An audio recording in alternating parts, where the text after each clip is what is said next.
Hello everyone, Shrimati मोहरी देवी Tapadia girls college के इस यूट्यूब चैनल में आपका स्वागत है। आज हम केमिस्ट्री क्लास में जो टॉपिक आपके डिस्कस करेंगे वो आपके है general introduction of second and third transition series. आज का जो अपना वीडियो है आपके जो सेकंड और जो थर्ड ट्रांजिशन सीरीज़ है उससे रिलेटेड है, और यहाँ पर इससे रिलेटेड अपन जो इसका जनरल इंट्रोडक्शन है वो आज के इस वीडियो में डिस्कस करेंगे। देखिए, अगर बात की जाए अपन ने अपना जो प्रीवियस वीडियो था उसमें अपन ने जो ट्रांजिशन एलिमेंट्स हैं, ट्रांजिशन एलिमेंट से रिलेटेड उसका जनरल इंट्रोडक्शन देखा, और ख़ासकर जो इसकी आपके फर्स्ट कौन सी है आपके ट्रांजिशन सीरीज है। आज इसमें अपन जो है आपके एक तो ये देखेंगे कि भाई आपके जो संक्रमण तत्व हैं वो क्यों क्या कहे जाते हैं, हालांकि प्रीवियस वीडियो में थोड़ा बहुत डिस्कस कर चुके हैं, फिर भी अपन इस वीडियो के अंदर है उसको इंक्लूड करते हुए आपके जो है ये टॉपिक ख़त्म करेंगे। तो यहाँ पर सबसे पहले बात करें कि भाई डी ब्लॉक एलिमेंट्स क्या होंगे, कि भाई सबसे पहले अगर इनसे जनरल इंट्रोडक्शन में पहला सवाल पूछा जाता है तो सबसे पहला यही है कि आप जो डी ब्लॉक एलिमेंट्स हैं ये किसे कहेंगे। तो यहाँ पर सुनना है, यहाँ पर बताया गया है कि जब आपका इलेक्ट्रॉन डिस्ट्रीब्यूशन अगर आपका क्या होता हो कि जो आपका अंतिम इलेक्ट्रॉन है या कह दें लास्ट इलेक्ट्रॉन है उसका डिस्ट्रीब्यूशन अगर आपका किस में होता है, आपकी एक तो n-1 डी कक्षक में अगर क्या होता है, या आप कह दें उपकोष कह दें इसमें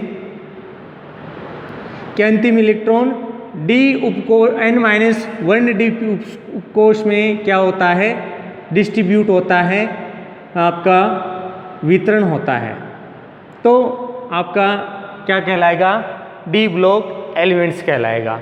इसके अलावा बात करें कि भाई कौन से डी ब्लॉक एलिमेंट्स होंगे, तो जिनमें आपका डी उपकोष या डी कक्षक भी बोल सकते हैं, यहाँ पर डी उपकोष क्या होता हो अगर आपका अपूर्ण अवस्था में पाया जाता हो, जिनमें वो क्या है, वो आपके डी ब्लॉक एलिमेंट्स कहलाते हैं। इसके अलावा बात करें कि भाई इनमें इलेक्ट्रॉन डिस्ट्रीब्यूशन n-1 डी कक्ष में होता है, तो यहाँ पर आपको जो क्या देखने को मिलेगा कि जो इलेक्ट्रॉन डिस्ट्रीब्यूशन है वो 1 से लेकर 9 तक अगर n-1 डी कक्षक में इलेक्ट्रॉन डिस्ट्रीब्यूट होता है तो ये भी क्या है, डी ब्लॉक एलिमेंट्स कहलाते हैं। सामान्यतः इनको संक्रमण तत्व के नाम से भी जाना जाता है कि अगर कहीं पे लिखा हुआ मिलता है transition elements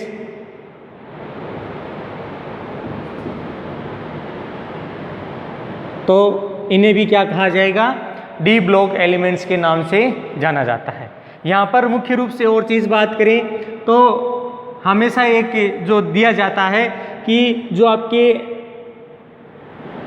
D block element कह दें या ट्रांजिशन एलिमेंट की बात अगर की जाती है तो सामान्यतः ये s ऑर्बिटल और आपके p ऑर्बिटल, इन दोनों के मध्य में क्या है आपका ट्रांजिशन एलिमेंट कह दें ये व्यवस्थित होते हैं, या कह दें आपके जो डी ब्लॉक एलिमेंट्स हैं वो इसमें क्या होते हैं, व्यवस्थित होते हैं। अब यहाँ पर कुछ चीज़ समझनी है कि सामान्यतः क्या बताया गया है कि इनमें जो डी उपकोष है उसके अलावा भी क्या है आपका जो इलेक्ट्रॉन डिस्ट्रीब्यूशन किया जाता है, तब यहाँ पर लिखा जाता है कि सामान्यतः इनमें जो इलेक्ट्रॉनिक कॉन्फ़िगरेशन है अगर उसकी बात की जाए तो electron distribution n-1 D 1 to 10 ns2, सामान्यतः ये जो इलेक्ट्रॉनिक कॉन्फ़िगरेशन जिसमें पाया जाता है वो भी क्या कहलाते हैं, आपके डी ब्लॉक एलिमेंट्स कहलाएंगे। कि डी मुख्य रूप से तो यही चीज़ लिखी जाती है कि ऐसे तत्व जिनमें आपका electron distribution n-1 D ns2 विन्यास पाया जाता हो, सामान्यतः डी ब्लॉक एलिमेंट्स के नाम से क्या होते हैं, जाने जाते हैं। और फिर इसमें डी जो आपका है सामान्यतः कैसा होना चाहिए, अपूर्ण व्यवस्था वाला होना चाहिए, कि अपूर्ण विन्यास है इसमें पाया जाता हो तो वो भी क्या है, डी उपकोष कहलाता है।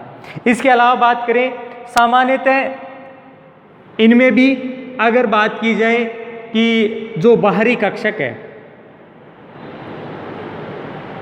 तो देखिए इलेक्ट्रॉनिक कॉन्फ़िगरेशन से पता चलता है ये वाला बाहरी कक्षक कौन सा है, NS2। तो यहाँ पर बाहरी कक्षक है सामान्यतः NS2 आपकी व्यवस्था देखने मिलती है या 1-2 देखने को मिलती है, या तो NS2 मिले या 1-2 अवस्था देखने को मिलती है। और साथ में ये बताया जाता है कि इसमें जो इलेक्ट्रॉन है, इलेक्ट्रॉन की संख्या आपको समान देखने को मिलेगी, मतलब ज़्यादा जो है आपका इसमें वेरिएशन नहीं मिलेगा, इलेक्ट्रॉन संख्या क्या होगी, मतलब समान होगी। यहाँ पर आपको ये ध्यान रखना है, यहाँ पर बाहरी कक्षक में इलेक्ट्रॉन है उसकी जो है संख्या समान मिलेगी। अब यहाँ पर क्या बताया गया है कि सामान्यतः जो आपका बाहरी कक्षक है कौन सा, S वाला, तो यहाँ पर एक तो डी कक्षक और ये आपका है, इनमें ऊर्जाओं का अंतर क्या होता है, बहुत कम पाया जाता है। इसीलिए कभी कभी क्या है, इलेक्ट्रॉन जो डिस्ट्रीब्यूशन है वो बाहरी कक्षक में क्या रहता है, 1 रहता है, यानी NS1 अवस्था आपको देखने को मिल सकती है। सामान्यतः ये अपूर्ण भरे विन्यास और पूर्ण भरे विन्यास के कारण मुख्य रूप से किसी भी ऑर्बिटल के अंदर है इस तरह की अवस्था देखने को मिल सकती है।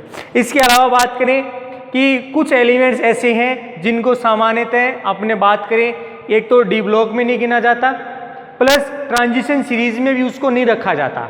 जैसे अपन बात करें आपके कुछ एलिमेंट्स हैं, जैसे आपका जिंक है, कैडमियम है और आपका मरकरी है।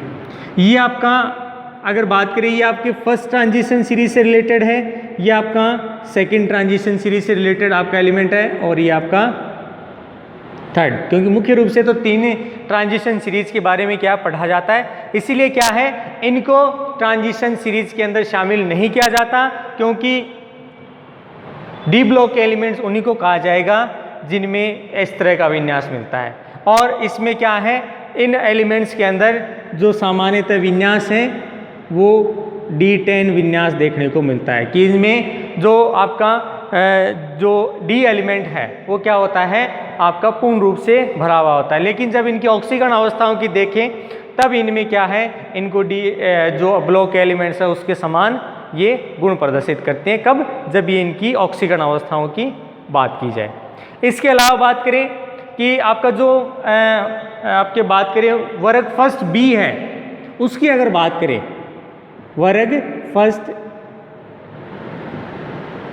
बी वर्ग, अगर इसमें बात करें, इसमें कुछ एलिमेंट है, जैसे आपका एक तो हो गया कॉपर, एक हो गया आपका सिल्वर, इसके अलावा बात करें आपका हो गया गोल्ड Au, ये भी इसी तरह से फर्स्ट सेकंड थर्ड ये ट्रांजिशन एलिमेंट्स हैं, और एक और आपका एलिमेंट है इसके अलावा AuU।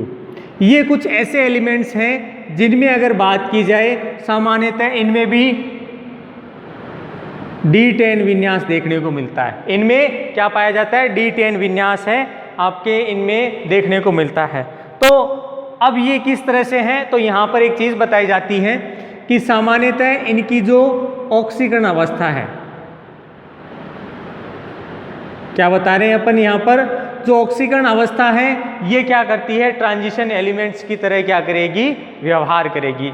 जैसे यहाँ पर बात करें Cu+2 Ag+2 Au+2 ये अवस्था है, तो यहाँ पर इसमें आपको इस तरह का विन्यास देखने को मिलेगा, जिसमें अगर ये स्थिति देखें तो यहाँ पर ऑक्सीडेशन जो स्टेट है उसकी वजह से क्या है, ये आपके ट्रांजिशन एलिमेंट्स की तरह क्या करेगी, व्यवहार करेगी। अब एक चीज़ ये भी बता दी कि भी ये स्थिति देखने को मिलती है। कुल मिलाकर अगर अपन पूरी आवर्त सारणी की बात करें तो इसमें जो ट्रांजिशन एलिमेंट है या डी ब्लॉक एलिमेंट कह दें, इनकी पूरी संख्या कितनी है, 40 है। जिसमें 8 ऐसे तत्व हैं जो सामान्यतः क्या देखने को मिलते हैं कि आपके ज़्यादा विशेष एलिमेंट नहीं है, मतलब इनको जो है 8 एलिमेंट ऐसे हैं इनमें जिनको अविशेष तत्व के नाम से जाना जाता है। ठीक है, इसमें स्कैंडियम है, इट्रियम है, लैंथेनम है, एक्टिनियम है, ये कुछ एलिमेंट है जिनको शामिल नहीं किया, मतलब अति अविशेष तत्वों के नाम से जाना जाता है। इसके अलावा जिंक है, कैडमियम है, मरकरी है, आपके यूयूबी है, तो ये एलिमेंट है, 8 एलिमेंट है संख्या में जिनको अविशेष तत्वों के नाम से जाना जाता है, मतलब ये आपको देखने को मिलेगा।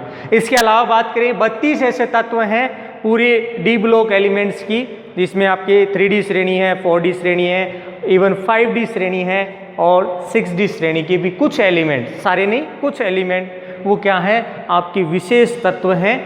और बात करें कि इनमें 3D और 4D श्रेणी की अगर बात करें तो यूरेनियम 92, इसके बाद के जितने भी तत्व हैं सारे के सारे क्या हैं संश्लेषित तत्व हैं।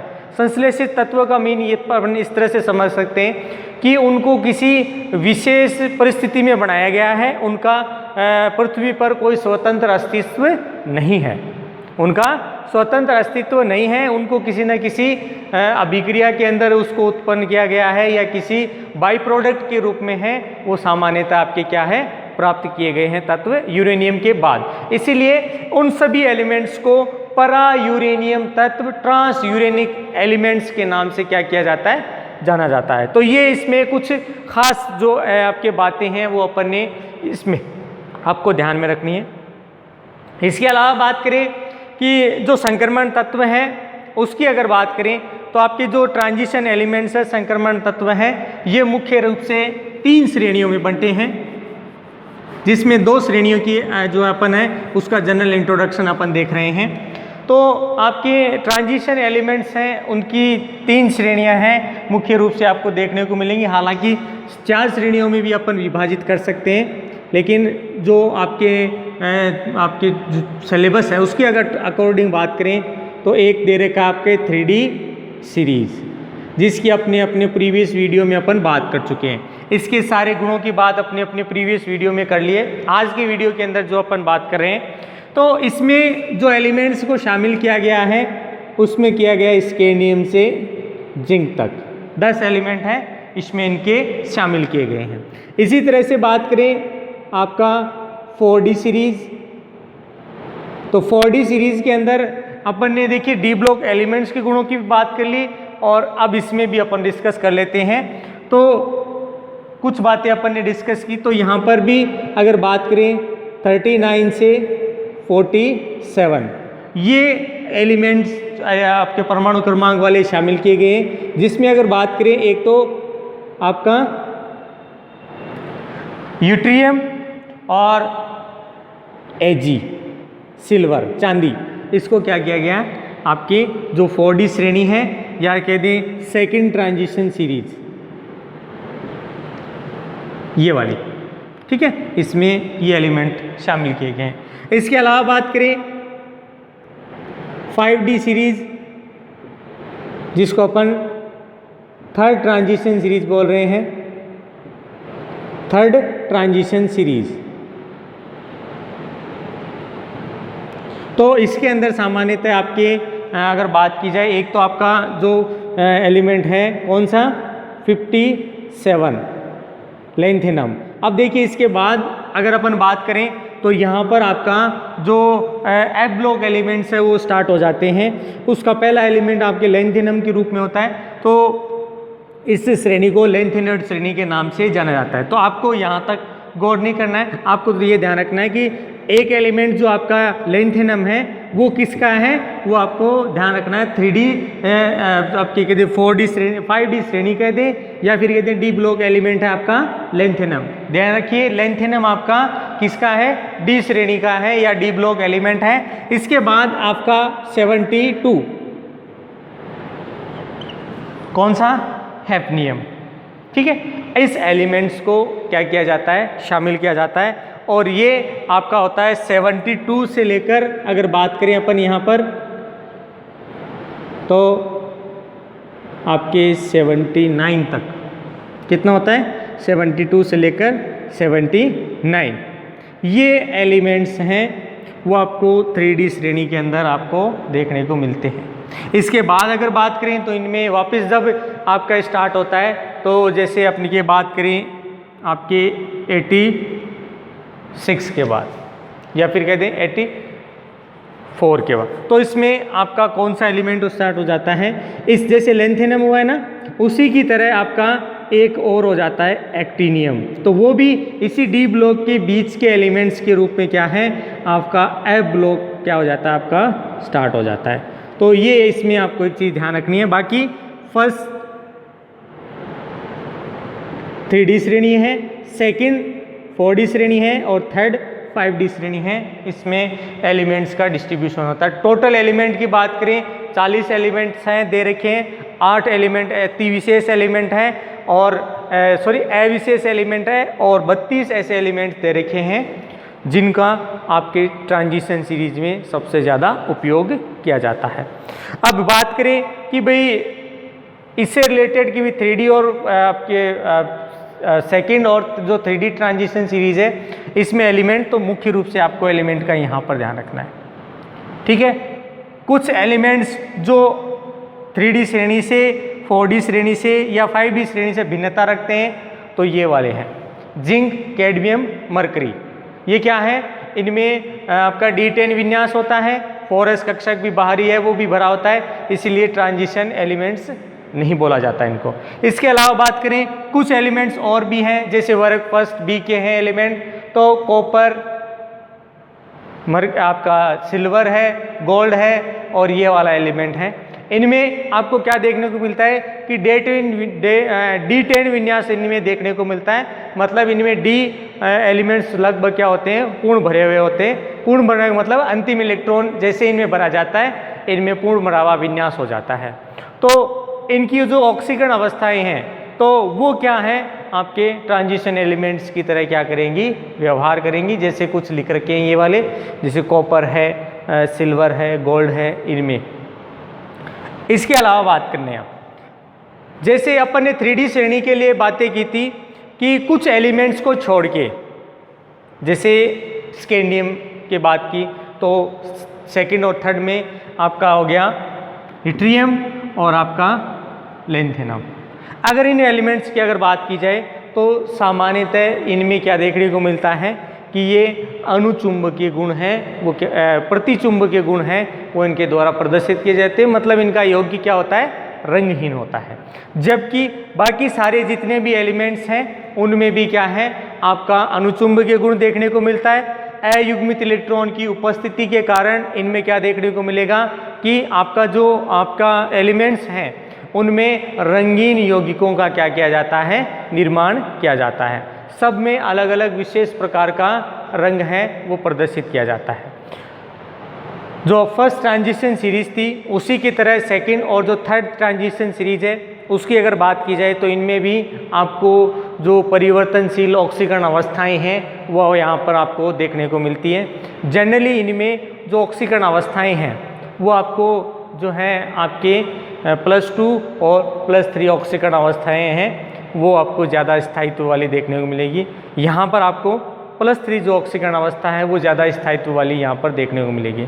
इसके अलावा देखिए बात करें कि ये जो तत्व हैं इन तत्वों में जो 4D और 5D श्रेणी है इनके आकार की अगर बात की जाए तो आकार में कोई विशेष अंतर नहीं देखने को मिलता कि भाई इनमें आकार में कोई विशेष अंतर नहीं है, क्योंकि यहाँ पर जो है इनमें आपका जो नाभिकीय आकर्षण बल है और प्लस परिरक्षण प्रभाव दोनों ही क्या है यहाँ पर लगभग समान मात्रा में होते हैं, तो यहाँ पर आकार में ज़्यादा विशेष अंतर नहीं पाया जाता।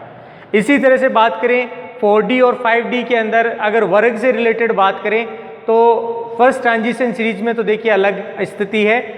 4D और 5D के अंदर अगर श्रेणी की अगर बात करें तो इनमें बाहरी कक्षों की संख्या तो बढ़ती है लेकिन आकार में विशेष अंतर नहीं पाया जाता, जिसका लेंथेनॉइड संकुचन है इसका मुख्य कारण आपके जो है देखने को मिलता है कि लेंथेनॉइड संकुचन इनमें पाया जाता है, उसकी वजह से आकार में विशेष अंतर नहीं होता। तो ये थे डियर स्टूडेंट कुछ 3D, एक तो अपन ने डी ब्लॉक से बात कर ली वापस, प्लस 3D 4D और 5D से रिलेटेड कंपैरिजन करके अपन ने 4D और 5D के कुछ गुणों की व्याख्या है आज के इस वीडियो में अपन ने की है। आई होप यू आज का जो अपना वीडियो है आपको पसंद आएगा।